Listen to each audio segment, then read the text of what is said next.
Let go of how, know that you will. In relation to our conversation on Sunday, we spoke about how people change to reflect the changes within ourselves. We see ourselves from the perspective of love, we allow things to be, and things change. So let's talk about this.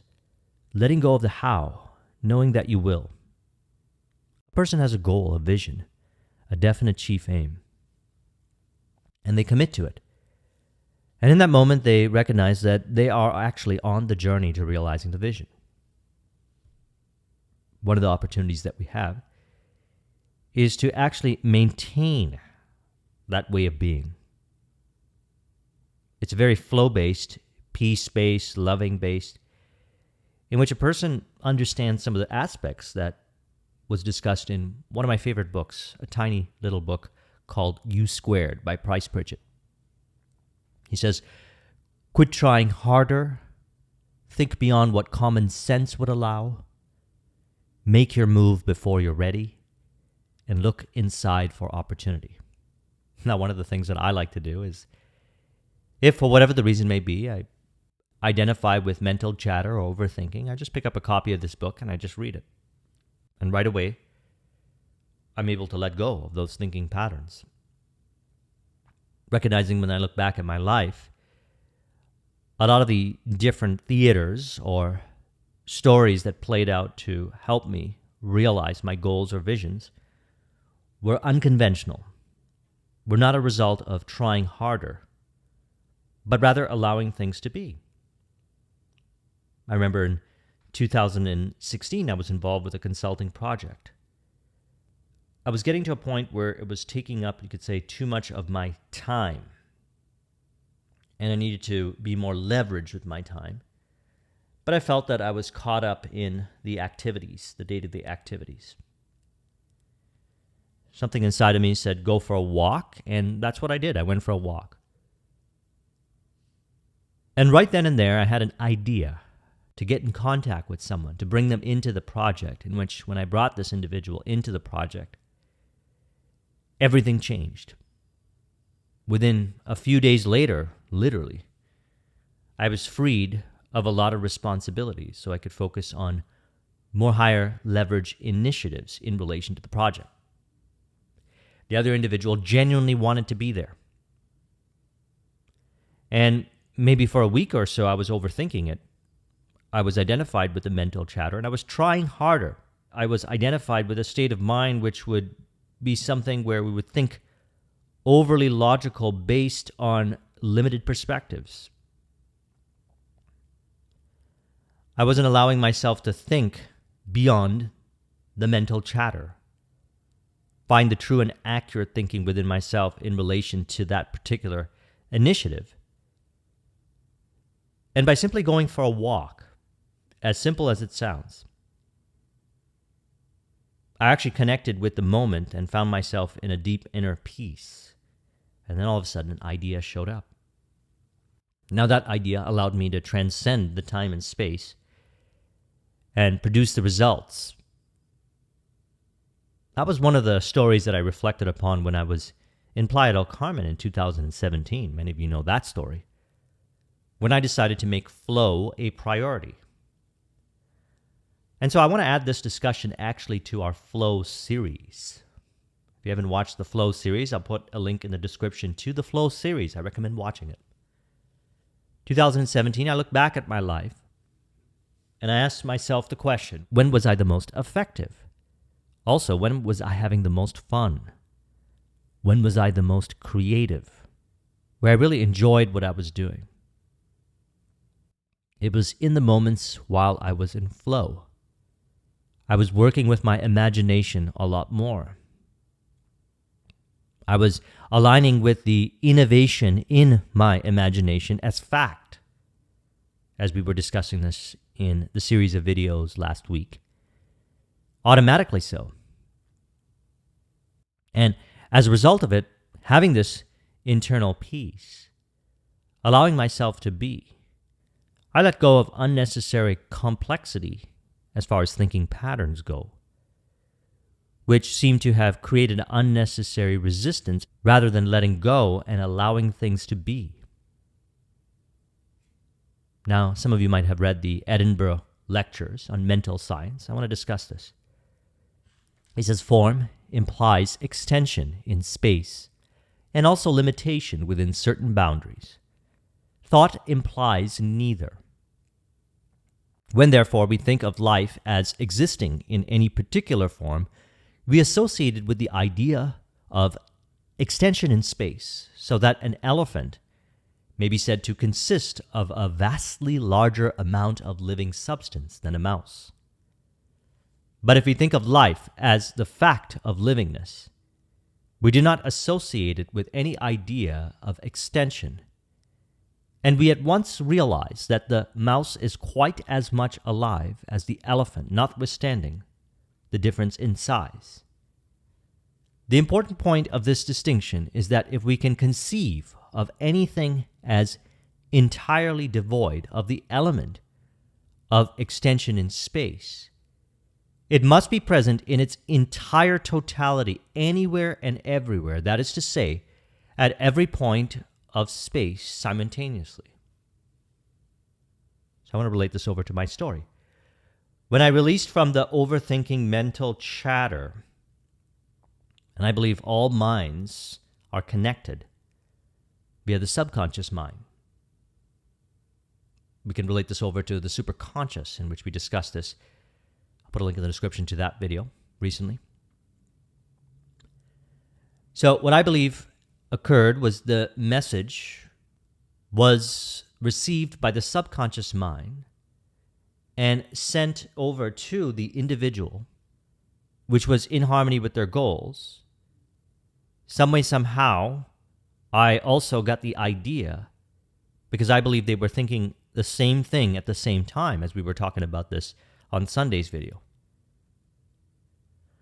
And what ended up happening was I ended up connecting with them, having a conversation with them, and that was the exact opportunity that they were looking for. See, now this makes a lot of sense here if we look at it from what was said on U Squared. Quit trying harder. Think beyond what common sense would allow. This doesn't seem like something that many would consider to be common sense. Although, as we work with this information, this becomes our way of being. So we could say this is our current common sense, that we really are connected and we can send information to each other. I've seen this happen many times. A person thinks of something, and then all of a sudden a person shows up saying the same thing, a distinct statement. Or a person says, oh, it'd be nice to get in contact with so-and-so person, and that person contacts them, calls them. Usually we find that these occurrences happen to a higher frequency when we allow things to be, when we're not forcing it with unnecessary complex overthinking, allowing things to be. That's what he's saying here, is transcending certain interpretations in regards to space. Now he also speaks of time. Let's look at that. He says the scientific definition of time is that it is the period occupied by a body in passing from one given point in space to another. And therefore, according to this definition, when there is no space, there can be no time, and hence that conception of spirit, which realizes it as devoid of the element of space, must realize it as being devoid of the element of time also. And we therefore find that the conception of spirit as pure thought, and not as concrete form, is the conception of it as subsisting perfectly independently of the elements of time and space. From this, it follows that if the idea of anything is conceived as existing on this level, it can only represent that thing as being actually present here and now. He says, in this view of things, nothing can be remote from us, either in time or space. Either the idea is entirely dissipated, or it exists as an actual present entity. and not as something that shall be in the future, for where there is no sequence in time, there can be no future. Similarly, where there is no space, there can be no conception of anything as being at a distance from us. When the elements of time and space are eliminated, all our ideas of things must necessarily be as subsisting in a universal here and an everlasting now. This is no doubt a highly abstract conception, but I would ask the student to endeavor to grasp it thoroughly, since it is of vital importance in the practical application of mental science. So, quit trying harder, think beyond what common sense would allow, make your move before you're ready, look inside for opportunity. All of these are found while we are in flow. This is why I notice that while I'm in flow, I seem to get these ideas. Things seem to change on their own. I know what to do. All of a sudden, I happen to automatically do things. I don't even think about doing things. There were phases in my life where I was so identified with doing more and translating doing more to produce results. Now, if we look at it from that very linear perspective, it's easier to continue to do more and then find ourselves overthinking, not allowing these kinds of experiences to actually occur. I believe that they want to occur, such as the title of the mind map, Let Go of How. Know that you will. And the knowing that you will is an unconscious knowing that you will. It's in the subconscious mind. The moment you commit to something, it's done and you are on the journey to realizing that. And we only need to let go of unnecessary complexity and overthinking, which plays itself out in, let's look at the logical levels here, in our environment, in our behaviors, in how we perform our skills, capabilities, revealed in our values and beliefs. And these aspects represent the paradigm, as we talked about in last Thursday's video. I recommend watching it. And we can change that paradigm around. Information that I gave in Thursday's video have been very helpful, because what we're doing in that particular series of events, where we imagine with vivid accuracy how it really is, seeing ourselves vividly with imagination that we are that person, that is commitment. One doesn't have to do that. They can simply say to themselves, I commit. Now, when a person commits, they know what to do next.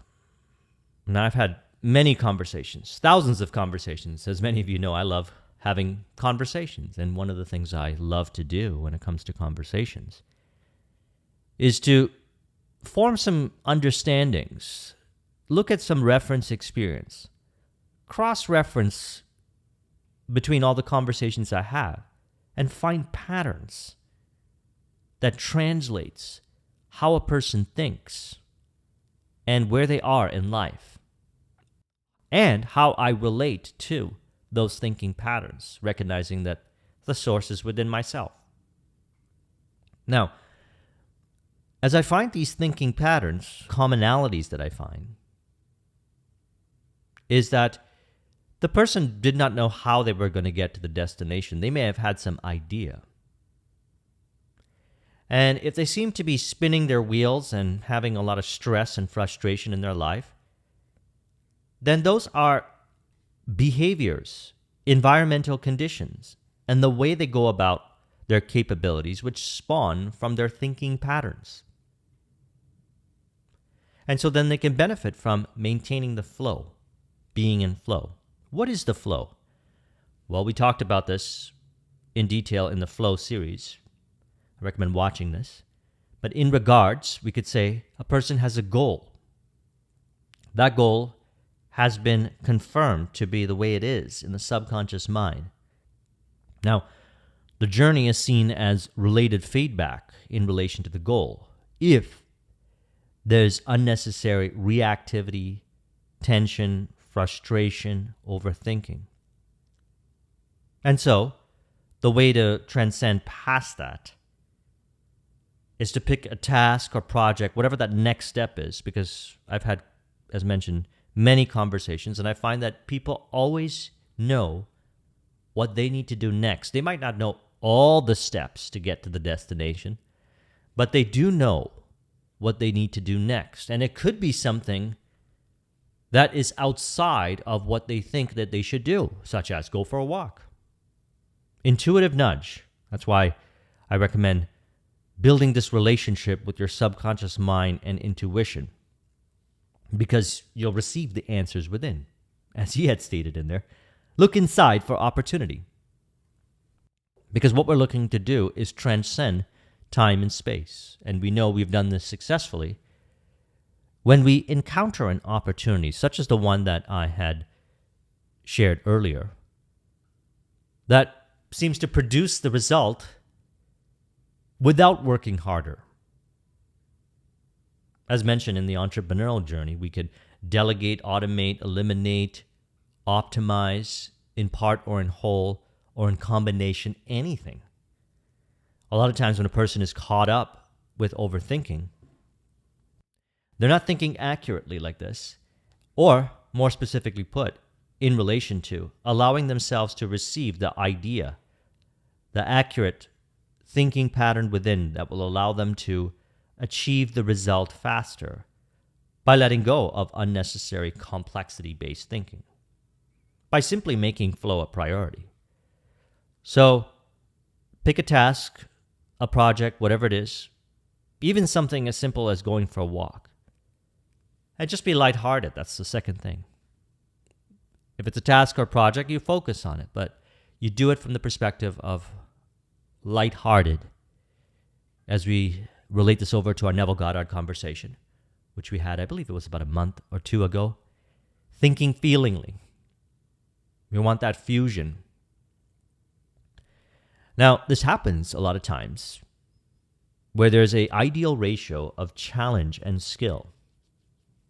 Now, if you're an athlete, or if you're a computer programmer, or if you're an artist, or I would say anybody that is looking to develop a certain skill. With the DILTS model, we call this capabilities. And is practicing that skill for 30 minutes, an hour, a couple hours, whatever it is. You'll notice that maybe you're trying to do something. Maybe it's a new form of creative expression. Maybe if you're into snowboarding like I am, you learn something and you're looking to practice that. Maybe you watched a YouTube video and they suggested something and you're looking to practice that. And although that particular activity or that aspect of the activity is experienced as challenge, you actually genuinely want to be there. We see this a lot in leadership when it comes to communication skills. If a person is involved in challenging conversation, but there's a nice ratio between the challenge of the conversation and the skills that they have, they find flow in it. They remain in the conversation. Another important aspect of flow, there's a sense of direction. This is related to our goals. This is related to our vision. But we're not thinking about the goals of the vision. This is happening from a subconscious orientation. What we also notice is a sense of joy, happiness. A person enjoys what they're doing. Thus, the experience is felt as effortless.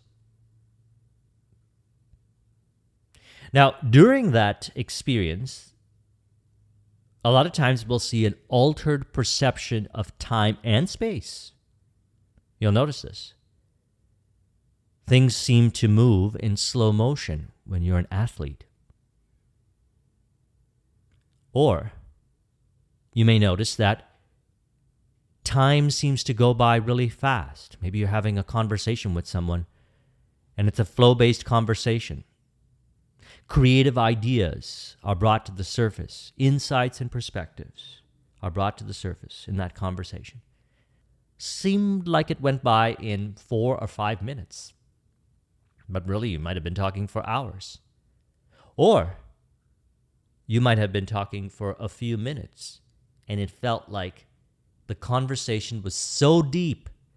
There was so much nuance in the communication and depth of understanding in that moment that the insights, ideas, perspectives, everything that was required for whatever challenge or project application, innovation, whatever, is brought to the surface faster.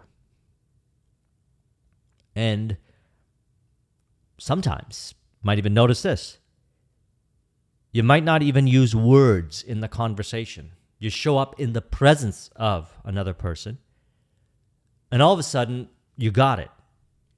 You know what to do. You know what not to do. That's when we really get into the feeling is the secret. Altered perception of time. Now, there also seems to be a unity between action and consciousness. A lot of times it is reported that the person has actually let go of any thinking patterns in relation to the vision. In a way, they forget about their goals and their vision. They just are there because they want to be there. Whatever it is that they're doing it because they want to do it. They feel this sense of inner calm, inner peace, and happiness where they are in that moment.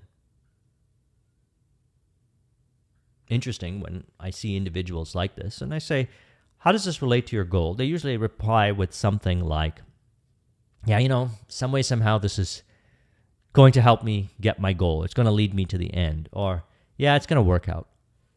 It's interesting how they communicate or say certain things when they're in the flow. We call this being autotelic. So, if we go back here, he's talking about how we want to see everything as one. Because when we see everything as one, we remove the unnecessary separation-based thinking in our mind, which really holds ourselves back in relation to the environments, the people, the experiences that get drawn together in some interesting ways, such as the stories that I share all throughout these videos.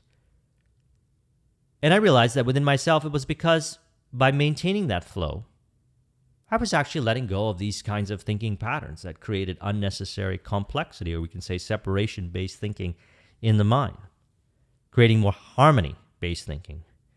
I actually recommend that exercise that Charles Haanel shared in the Master Key System, in which he speaks of meditating upon the word harmony and actually seeing how everything is in harmony and in contribution. And what that does is it changes all these aspects here, because the self-image changes, the paradigm changes. And then what happens is the person actually automatically taps into, because as he had said here, form implies extension in space and also limitation within certain boundaries. Thought implies neither.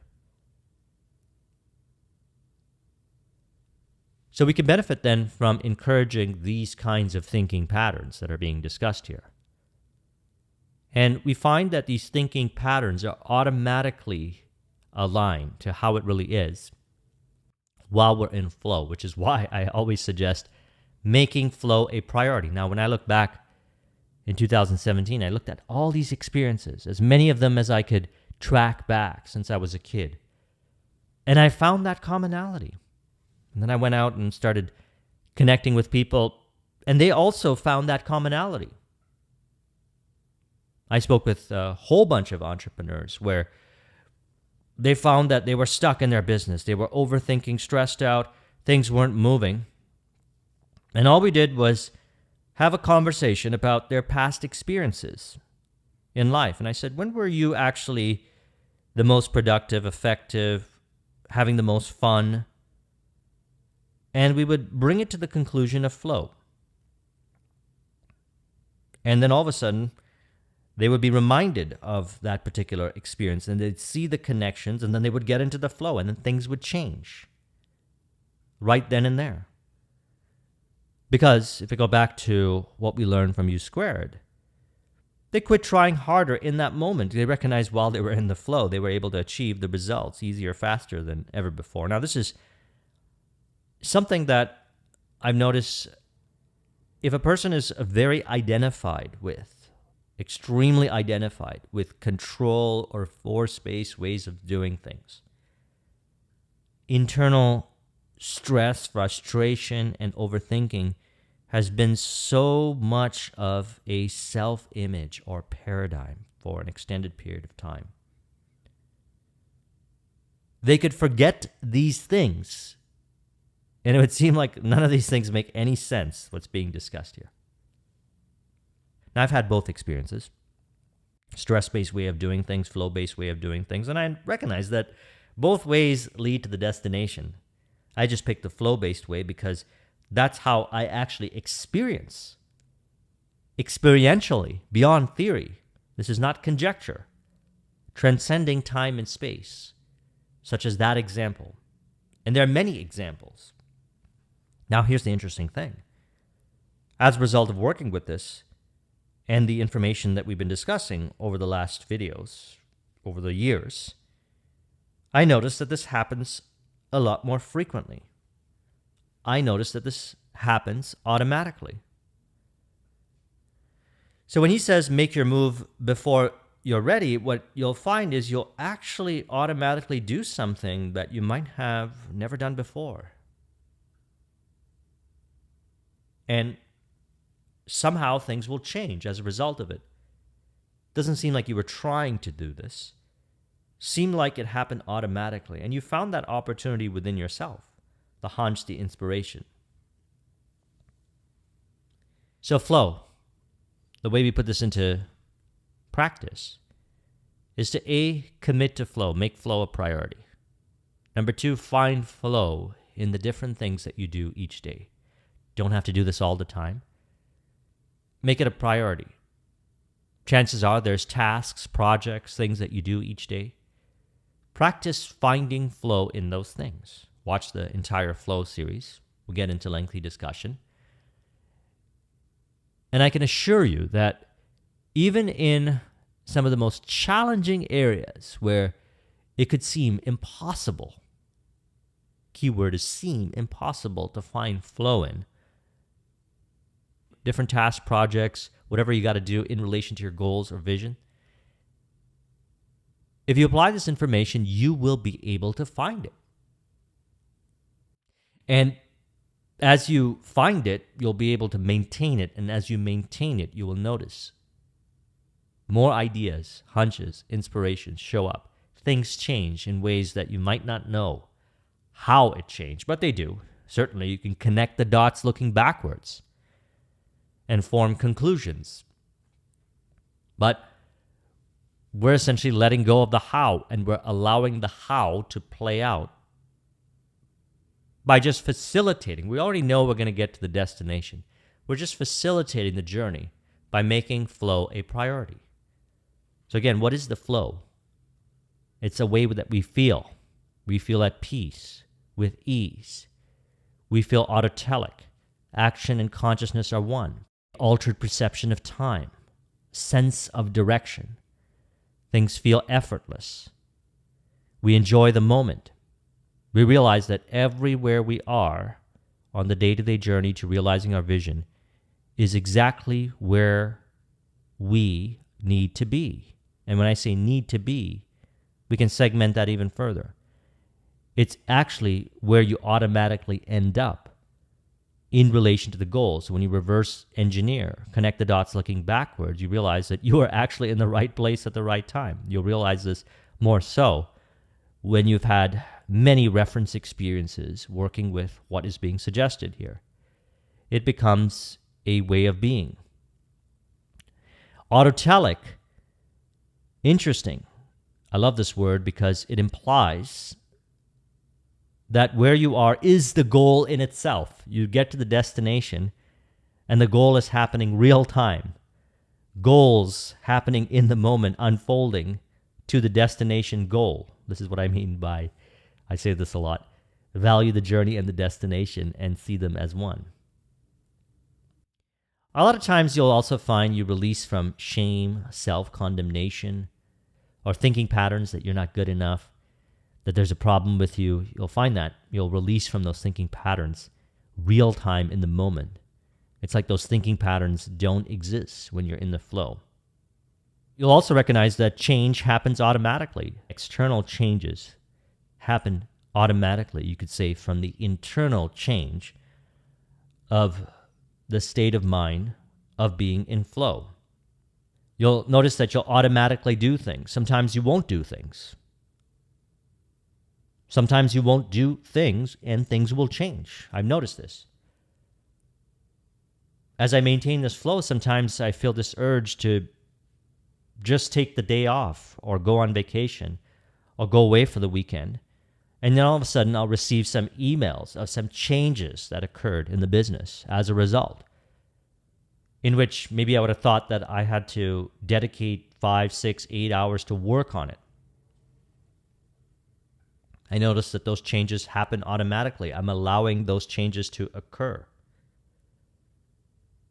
I have a heightened degree of faith that things will actually turn out this way automatically. I don't have to try to have those thinking processes. Now, these are all reflections that are experiences that I'm sharing as a result of making this a priority since 2017. Now, you can benefit from watching the flow series if you do encounter any what I refer to as flow breakers, which are thinking patterns in relation to the different experiences of behaviors, environments, capabilities, and so forth. And we have the ability then to work with the power of the subconscious mind by Joseph Murphy. I'll put a link in the description, to identify these subconscious beliefs and change them. Make flow a priority. Identify the thinking patterns, change them, and what we'll notice is we'll automatically be able to maintain that lighthearted flow on the journey to realizing our vision. Now, this takes practice, and perhaps this might be a different way of thinking on how we are traditionally taught to live life and go about our journey to realizing our vision. But I could assure you from my own personal experience, and also working with thousands of others, that people were able to connect back to really enjoying the journey to the destination in their careers, in their entrepreneurial endeavors, in whatever goals that they desire to see in existence, their relationships, because they were allowing themselves to express from within. We'll realize that this is a form of mental transmutation, as we discussed this in the Kabbalion. By maintaining a state of mind that is in harmony with the vision, things change. The energy changes. It gets transmuted. We'll actually feel it. Feeling is the secret. Things change. As I say, we always start with acceptance. And we can change how we relate. We can accept it the way it is, or we can change it. We could do something else. I would suggest doing the things and prioritizing the things that bring you into flow, allow you to maintain your flow. Make flow a priority till it becomes a habit. And you'll notice that everything that I've shared in this video, and more, because we could keep talking about this, and certainly we'll discuss this further in the upcoming videos, will be part of your day-to-day journey as you realize your visions. So I trust you found this to be helpful. Let's go ahead and conclude this with an auto-suggestion to further encourage. We could say, I recognize that acceptance of the end wills the means as I maintain a lighthearted focus and flow on my tasks, projects, and the things that I do each day, bringing me into an ability to transcend time and space as I experience an effortless way of being, allowing things to be and change on their own, via action and awareness becoming one, and feeling it as an autotelic way of being. This translates into opportunities, relationships, resources, that were always there, being brought forth to conscious awareness as I'm able to connect these aspects together in creative ways to produce success in business, in relation to revenues, in relation to operational efficiencies, in relation to leadership, in relation to collaborative relationships and partnerships. I notice this happens easier each day by making flow a priority. This brings me a heightened degree of internal peace. I recognize that what I want wants me back. What I desire is mine. I recognize that everywhere I am is in harmony and in contribution to my goals, my visions, thus revealing the acres of diamonds, the infinite world of imagination, to explore as I find peace in mind, exploring my imagination and creativity, to connect the dots within and bring forth success, finding all the opportunities within myself and expressing them creatively through my innovation, artistic expression, ways of being, words that I say, recognizing that all is an expression of mine, body is an expression of mine, as I allow it to express in a fun, flow-based way to realizing my vision. If you would like a copy of this mind map, the link is in the description. Thank you very much for watching. I'll talk to you soon. Take care.